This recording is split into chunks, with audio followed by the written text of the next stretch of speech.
जळगाव शहरातील केसी पार्क येथील मद्यपी पतीच्या खून प्रकरणी आणखी कोणाचा समावेश आहे का, याच्या शोधासाठी पोलिसांकडून संशयित पत्नीसह मुलांचे मोबाईलचे CDR रिपोर्ट तपासले जाणार आहे. या प्रकरणी अटकेत असलेली पत्नी मनीषा पाटील हिला न्यायालयाने 11 मेपर्यंत पोलीस कोठडी सुनावली आहे. नेहमीच्या त्रासाला कंटाळून मनीषाने पती भरत पाटील याचा दोरीने गळा आवळून खून केल्याची घटना बुधवारी रात्री केसी पार्क परिसरात घडली होती.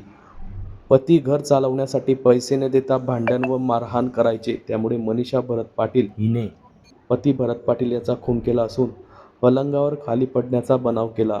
मात्र मृताचा भाऊ व पुतण्या व पोलिसांना गळ्याभोवती वर न दिसल्याने संशय आला होता.